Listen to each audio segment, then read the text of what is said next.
Dr. Murthy, thank you so much for joining us on Trust Me, I Know What I'm Doing.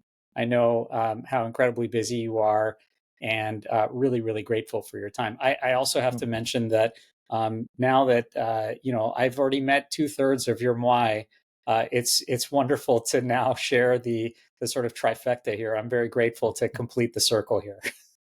Well, they speak very highly of you, Sunny and Dave. So I'm really glad we're doing this. I wanted to start with a conversation that I actually had this morning with my sister, who's a physician and a parent, and I was reflecting on this moment of being able to connect with you, and I was curious, particularly in sort of an ocean of seeming ocean of health obstacles out there. How do you prioritize and focus on the imperatives with your work? Well, in terms of our work, it's hard. It's one of the hardest things I have to do in this job is figure out what we're going to work on in a just in a universe where there's so many pressing health needs. Yeah, And so one of the things that I learned the first time around when I served as Surgeon General was that you can't do everything, and you have to make choices. And so here's how I think about the choices that we make. I first try to understand like what are the big public health issues facing our country. Start with that broad set. Second, I try to understand what is on people's minds out there in the public, the people we are trying to serve. Sometimes the issues that they deeply care about or worried about may not necessarily be at the top of our lists in terms of public health experts and doctors and nurses and others in terms of what they're thinking about. So I try to understand what do people in the general population, what do they need? What are they concerned about? And then try to yeah, look at the universe of what is being done more broadly on these issues then in the broader medical and public health universe.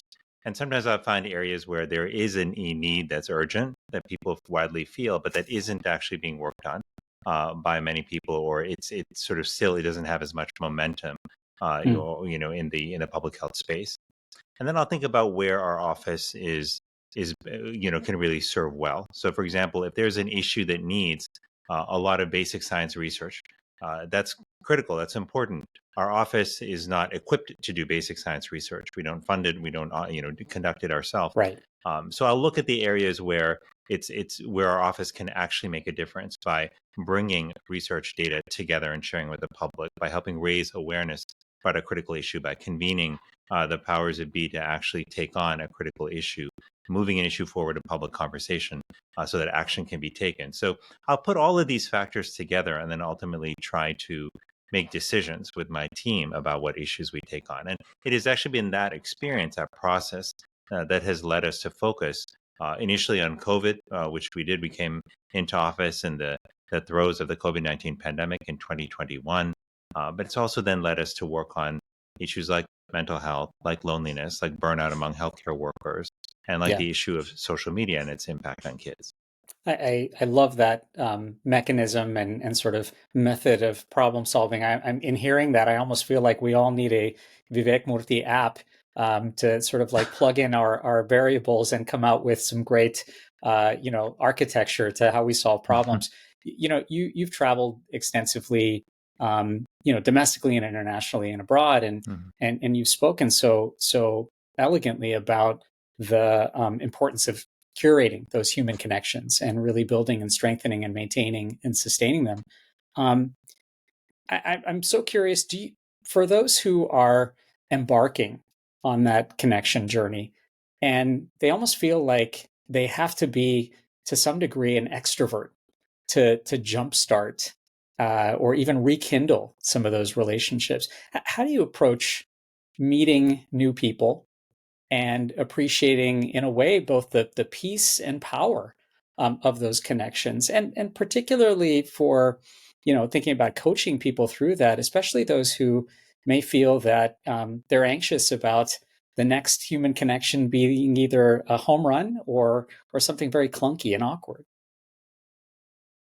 Well, that's such a timely question because I do think there are many people who are struggling with social anxiety right now, and they're feeling a sense of disconnection, but aren't quite sure how to bridge that gap and build a connected life they want. The first thing I would just say is to recognize that a lot of people right now are struggling with that sense of disconnection and loneliness. So if you're out there and that's how you're feeling, you're not the only one.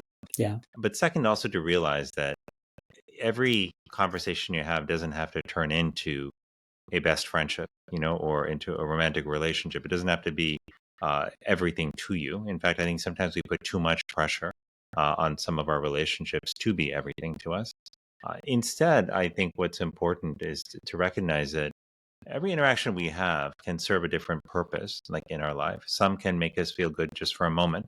That might be a momentary smile that you exchange with somebody on the bus, or Yeah. maybe a moment of gratification that lasts for a few minutes, right? You see somebody in the grocery store who maybe spilled all their apples onto the floor and you pause and you help them pick it up. Or maybe they do the same thing for you. Or maybe you're in a rush and they let you stand in front of them in line because they know that you've got to get out of there quickly. Yeah. These are just momentary interactions, but that leave us actually feeling better. And then there are the conversations we have with work colleagues, with people who turn out to be friends, or in some cases to be our best friends. And those can take time to develop.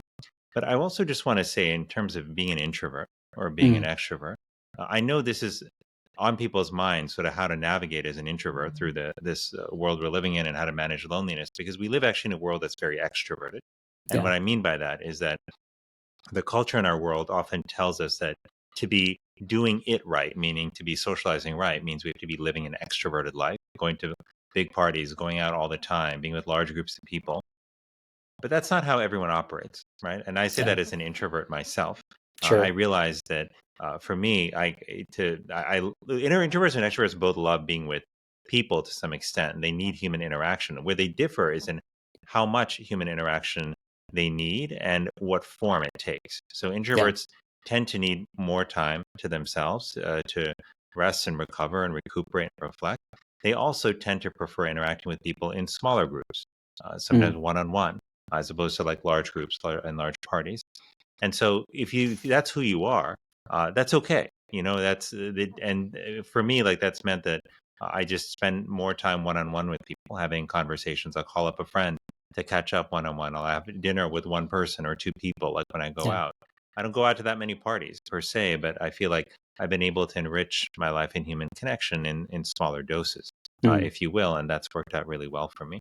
So these are just a few things I try to keep in mind. And finally, just this, just to recognize in the spirit of not putting too much pressure, on your interactions, is just to realize that a little bit of time, a little bit of being present can go a long way to helping us feel connected. So if you have, let's say, 5 minutes on the way to work and you pick up the phone and you just call an old friend and just say, "Hey, I'm just on my way to work. I had a few minutes and I don't know, I was just thinking about you. Just wanted to see Yeah. how you're doing." That might be 5 minutes worth of a phone call that you make, but it will leave you feeling good for a long time. Similarly, you see a coworker struggling at work or a classmate who's having a hard time, just sitting next to them in the dining hall or the cafeteria or swinging by their office at the end of the day just to say, "Hey, I just wanted to check on you and see how you're doing," and having a 2 minute conversation. These are the kind of interactions that remind us that we're not actually alone, that we're part of a broader social fabric, if you will, and that other Yeah. people are often just as hungry for human connection as we are. It's so interesting you mentioned that, because the with that framework and really appreciating and engaging, that in that time is not dependent on this, and even sort of Yeah. the energy that's expended. It could be a moment, it could be an hour, but really relishing that and taking advantage of it. And yet, I wonder often whether we also need to pay attention to the expectations behind that, because Hmm. systems need to be in place for that. It's if I reach out to a friend for a few moments, even on my drive home, and I want to just catch up briefly. I was thinking about you.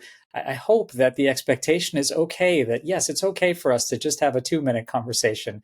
I was thinking about I dropped my son off to college, and they don't have dining halls the same way that we used to. There are a lot less of those kinds of gatherings, so or gathering spaces. And so I hope the expectations of individuals and systems somehow sort of allow us and give us better licensure to appreciate some of the things that you're talking about. Um, I think on that point, I mean, sometimes we have to be just a little explicit, with our friends yeah, about that. Like yeah, for example, you can imagine starting a conversation with a friend saying, "Hey, I I was thinking of you. I wanted to call and talk to you. I'm just have 5 minutes here because I'm almost at work, but I've been thinking about you for a while. I keep putting off calling you, thinking that I want to talk Mm, to you for an hour, and I would love to, but I didn't want to let another day go by, yeah, without just at least saying hello for yeah, 5 minutes. really And calling is that that out. okay? And I guarantee if you approach it that way, most people will be really happy. But yeah, of course, I understand. I know, because most people are in the same boat where they Yeah, also have a list of people that they think at some point I want to catch up with this person, but that time often never comes because we're waiting for an hour or 2 hours to just be able to be on the phone or hang out with somebody over dinner. But it's in these small moments that that glue of human connection really forms, and so that can make all the difference. totally. We're both parents, Hmm. and we're likely of the same generation of Hmm. adults, and we certainly live in an era where there's a lot of questioning, and in fact, some deep trust issues of our own instincts and how we seek validation, and the prospect of succumbing around almost every corner to comparison. With other parents, with other children, with other entities. I'm curious how you've been able to sort of connect the dots then between, building those human connections as you just mentioned, and mitigating the stress and anxiety that many parents feel very palpably these days. And are there particular observations and tips and tricks that you've really encountered that are very additive and restorative to bringing instinct and connection back to parenting? Yeah, I really feel for parents today because I think that the amount of stress and expectation that sits on parents' shoulders is really quite astounding. And I think it's taking a toll on the mental health of parents everywhere. And we know that the mental health of parents impacts the mental health of kids Yeah. and vice versa. And so I do think, I think many people are aware now, and our office for the last few years been working on the fact that we're living in the middle of a youth mental health crisis. Mm. But a key part to addressing that is supporting parents as well and their mental health. Now, one of the things that has worried me about parents in particular is that they are struggling with levels of loneliness that are actually higher than the average population. So, about 65% of parents are struggling with loneliness.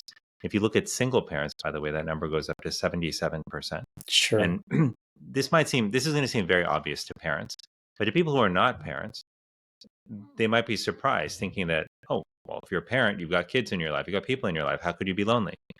Right. But for many parents, like the things that they're struggling with are not just hard, but they become even harder when you feel like you can't share those struggles with other people and you're dealing with all this on your own.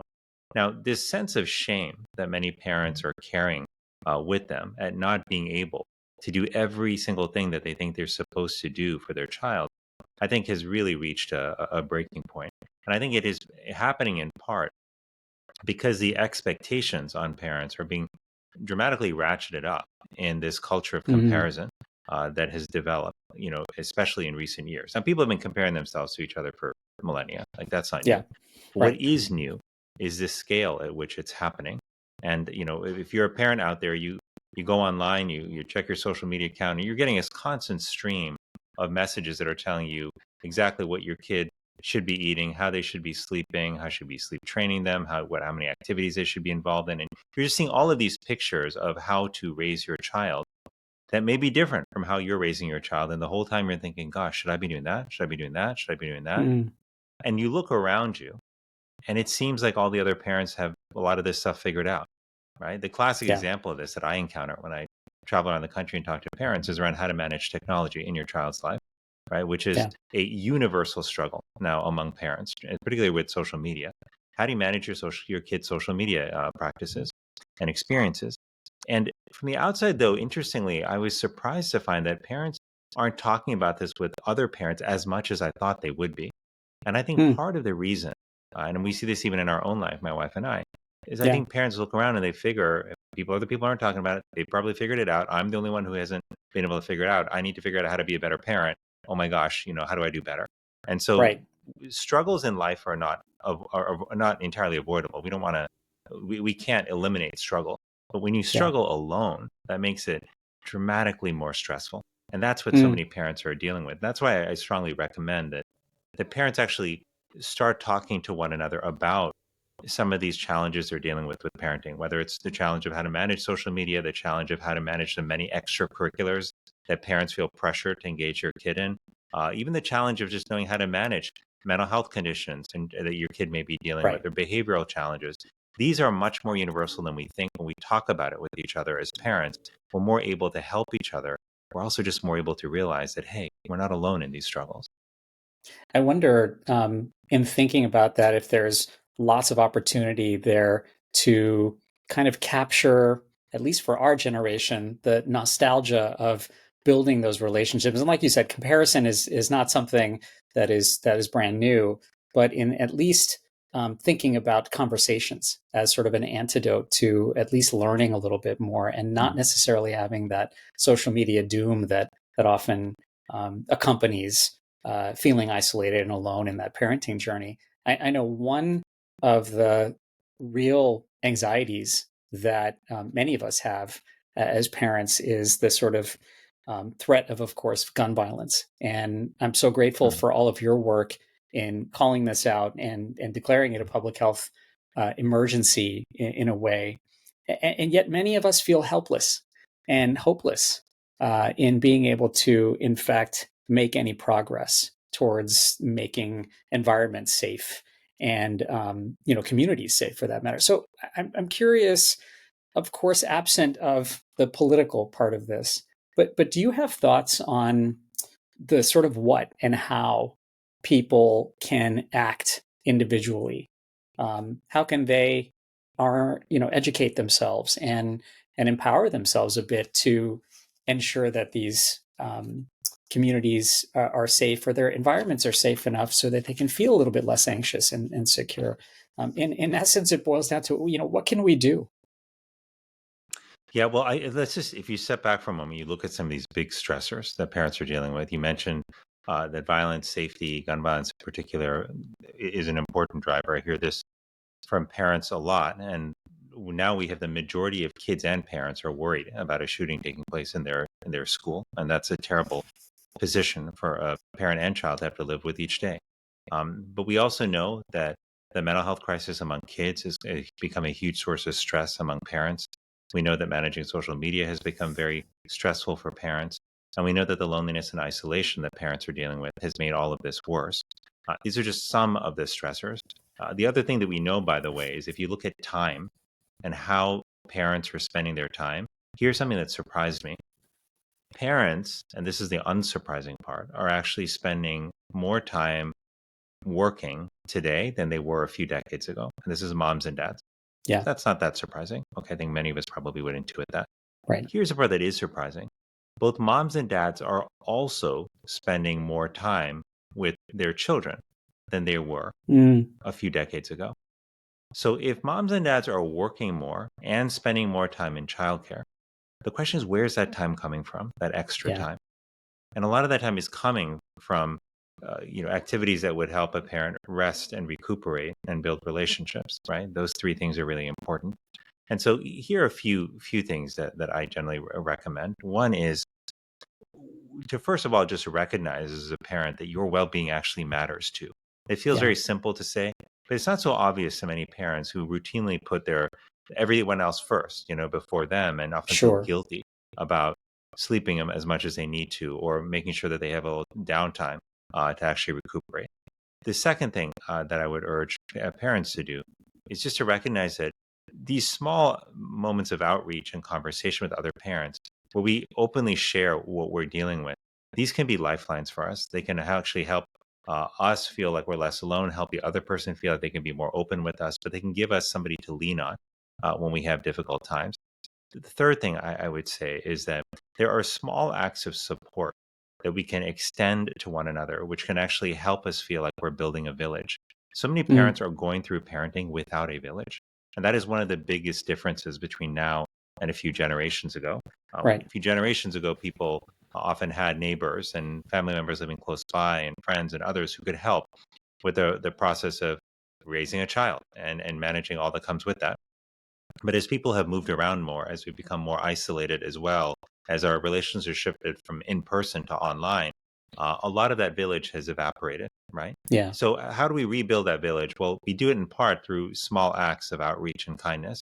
I'll give you an example. Today, I got up, my wife and I got our kids ready for school. We were about to walk out the door, and then we get this message on our phone: emergency, uh, water pipe burst, school closed today, right? Yeah. So all of a sudden, all of these parents are wondering, what do I do? The Yeah. text thread, with our kids' parents, all of a sudden blows up, right?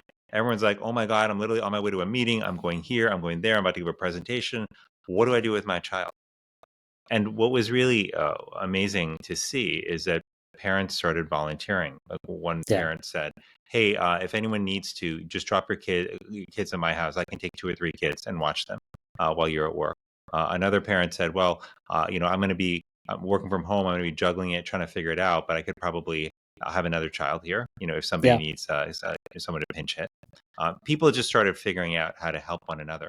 Now, that happened because there was a crisis this morning, but there are these mini crises we're facing every day. We don't have to wait for a water pipe to burst to Yeah. just check in with another parent and be like, "Hey, do you want to? Do you want me to pick up your kid today? We live close to each other. You can just swing by my house and pick him up, Right. afterward. Or does your kid want to come over and play for a little bit? You can just take a little break for an hour, go out and do something."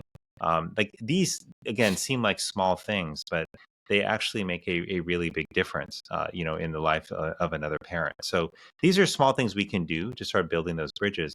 And finally, the more we can actually build off of these bridges to start talking about these big issues, whether it's mental health, social media, violence, and safety, the better off we'll be. Because social media is actually a great example where we have a collective action problem, right? Mm. If you are a parent who, as I've strongly urged parents to do, wants to delay your child's use of social media until after middle school and then reassess when they're in high school, it becomes really hard to do that. Like when Right. every other child in your kid's class is already on social media, then they're coming to you saying, "Hey, do you want me to feel even more lonely and left out?" But if you were able to say, as I hope to one day be able to say to my kids, that, "Hey, you're not the only one who's waiting, but I've talked to the parents of 3 of your friends in class, and they're Right. going to do the same thing. So the Yeah. 4 of you will actually be together and hopefully maybe more in the future." That becomes a lot easier to do. So Yeah. there is strength in numbers. And the more we actually talk about these issues and game plan with each other, the better. Because the truth is, it's not just with social media, right? Like so many parents are feeling like, if I don't get my kid into multiple sports, multiple languages, multiple extracurriculars, then my kid's not going to be competitive for college, or they're going to somehow be behind. Um, Yeah. but just to be able to say to a parent, which I want every parent to know, that unstructured play is a good thing. It's Yeah. not a waste of time. It's not inefficient. It's actually what our kids need and what they don't have enough of in their life. And that if you're a parent who says, "You know what, I'm actually going to give up that, extra instrument or extra sport. And in fact, I just want my child to have some time where they can be a child and read and play with other kids and explore things." That's okay. That's actually Yeah. part of what our kids need that they don't have enough of. We certainly want to, in fact, build those bridges and connections, to have those conversations, not only with other parents, but for kids to actually build those villages themselves. And Yeah. the creativity and magic that happens with pure boredom is lovely, and we need to sort of maximize that for sure. Vivek, you and I are of course linked and connected, not just as because we're physicians, but we're also Indian Americans, and I'm Mhm. just curious, how this particular part of your identity has really informed and impacted your work as Surgeon General. It's been incredibly important. Like my parents grew up in India. It's where my ancestors are from. I've spent a lot of time in India. I got my start in public health in India, actually, Mm. working initially on HIV projects back when I was 17 years old with my sister, and then on Yeah, community health worker programs. But really, the most important impact that my Indian heritage has had on me has been through the values that my parents took on from their upbringing and that they infused into my own childhood.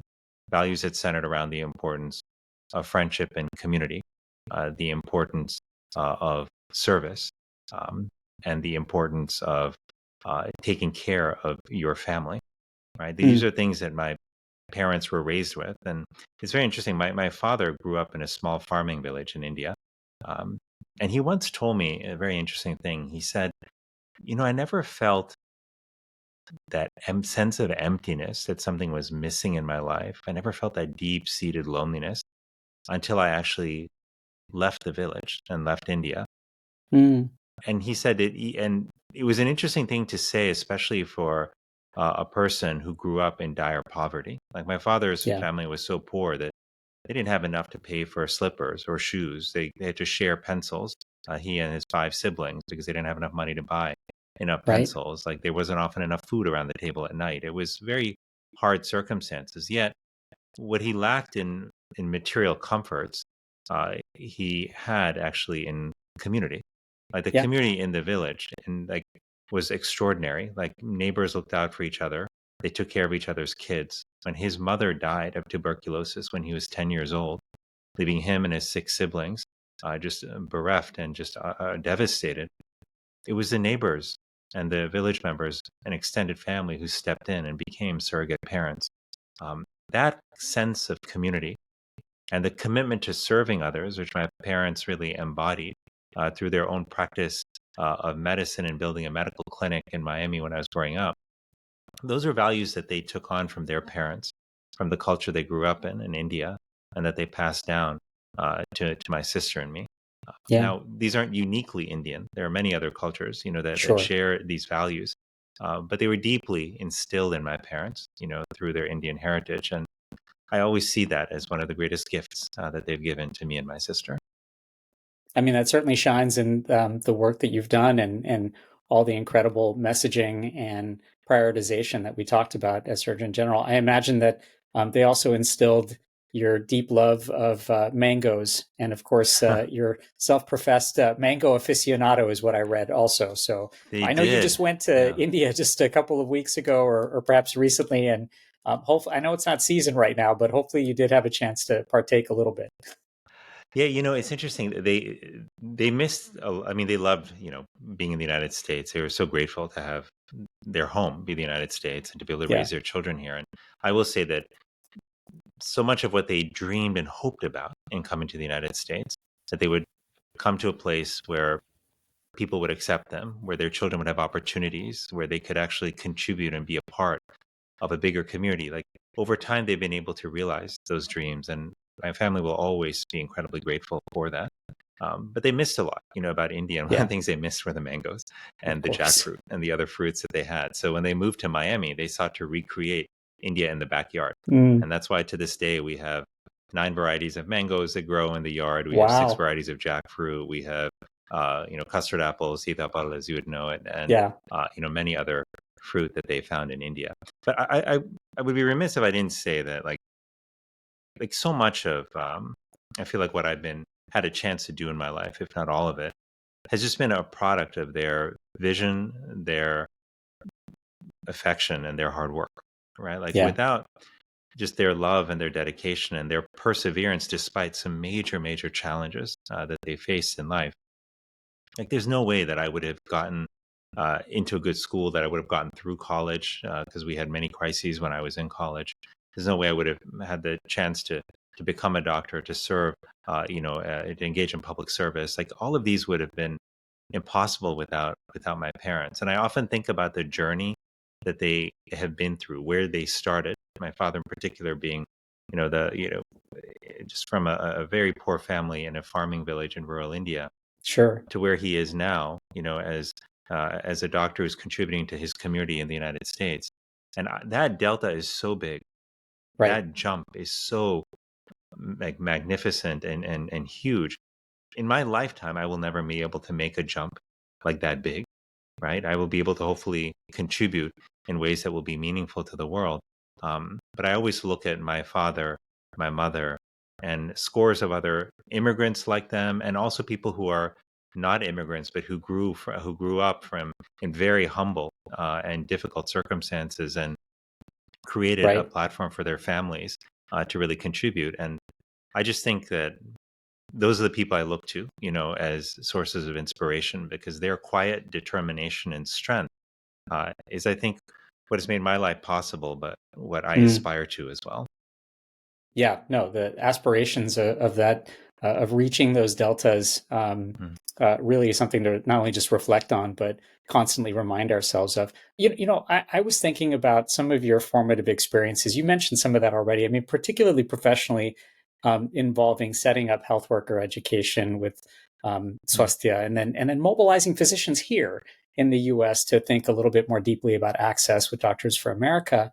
Um, I feel like empowering individuals and educating all of us together is the real common thread, and how we connect the dots in many ways to both health issues and sort of public service issues as well. And yet the public, and especially the WhatsApp channel threads that our Indian community is so fond of, among aunties and uncles, they can be real vehicles of misinformation, and in Mm. fact, incredibly disempowering through social media. And so, in order to think about educating and empowering and informing properly in 2024, what do you think individuals what do individuals need to, in fact, unlearn about social media and perhaps even themselves to restore that sense of empowerment? I think one thing just to remember is, as basic as it sounds, is that everything you see online is not necessarily true. And that's increasingly important to remember in an age of AI where things can often be made to seem like they're Yeah, coming from official channels. The second thing I think it's important to remember is, given that first fact, that we shouldn't be sharing information, particularly about health, that we encounter online, unless we're sure that it's true. So if you're yeah, not sure, don't share. And that's a reversal of what the default used to be, which was we shared everything unless we knew that it was egregious or definitely wrong. Well, there's a lot of uncertainty now. So if you're not sure, don't share. You may inadvertently be hurting others. And yeah, I think the final thing to do is just to recognize that, honestly, that expertise really does matter, and we have to go to trusted sources to get information about important subjects, whether it's about our health and well-being, or whether it's about how we invest our money, or whether it's about any other important dimension of our life. Like, we need to go to trusted sources. Like, I wouldn't go to my doctor for investment advice, and I wouldn't go to my financial advisor for medical advice. Like, yeah. because somebody has a platform doesn't necessarily mean that they have wide expertise. And I think, very importantly, because somebody is famous doesn't necessarily mean that they have expertise. And I do think that I do worry about the culture of celebrity worship that we have, not just Mm, in the United States, but in many parts of the world, where we yeah, accord, I think, expertise to people who may not necessarily have it. There's nothing wrong with being a celebrity or being famous, but again, that doesn't mean that you are necessarily equipped to give people advice about their health or other right. important dimensions of their life. Yeah, the value of trust that we shape and frame has evolved so much with all of these different factors and forces, that those are incredible reminders. One last thought when we think about Mm. trust, and thinking a lot about all those different forces that are out there. I work with parents and grandparents and babies and toddlers and children and teens every day, and in a landscape when there are those forces, there's so many of them that are propelling distrust and stress and poor mental health and all the things that we've meandered through in this conversation. Mm. Um, in reflecting on youth, particularly, and our future, what brings you hope and joy and optimism, and perhaps even accelerates that optimism in thinking of our youth and sort of the pathway forward beyond just the work that perhaps you or I are doing? To me, what gives me the most hope is actually spending time with young people, as I do around the country, and realizing that at their heart, they're still good. They still want uh, to really get at the heart of what's going to drive fulfillment. They still care about other people. They still want to contribute to their community. They want to be a part of solving big problems. They don't want to just sit aside and observe them. This is the deeper instincts that I find as I talk to young people around the country. Now, that doesn't mean that they always necessarily find themselves acting in that way. They're also, Mm, like all of us, adults. Uh, they're subject to and influenced by the environment around them, and it's often an environment that can be disempowering, that can often tell them problems are too big to solve, that the world is too broken to fix, or that their compassion is uh, naive, and not something Sure. that could be a source of strength or power to them. And these are also messages the young people tell me that they get. But I think that the instincts that young people have, that I think actually all people have, are generally good.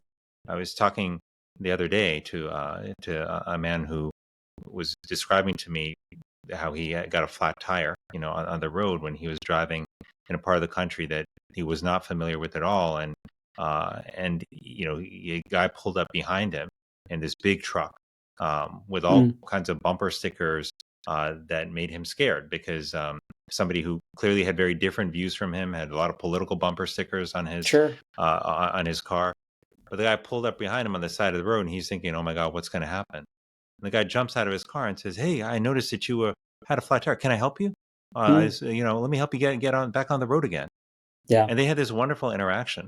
Um, and I was reminded when I heard that story that, despite all these things that we hear around us about how terrible people are, despite the voices around us that are seeking to profit from our division and despair, and are just feeding that more and more, people genuinely, their true instincts actually are to be kind, are to look out for one another, are to be good. And that's what ultimately gives me hope. And I think if we can lift up more examples of people serving in that way, if we can help young people understand that those instincts uh, are what make people valuable, what make them worthy or worthy of cultivation, and not things to be put aside or shunned as naive, then I think Mm. we have a real shot at building the kind of society where people do look out for each other, where we actually rebuild the social fabric of our country, and people can Yeah. exist in communities and not alone, managing all the challenges of life by themselves.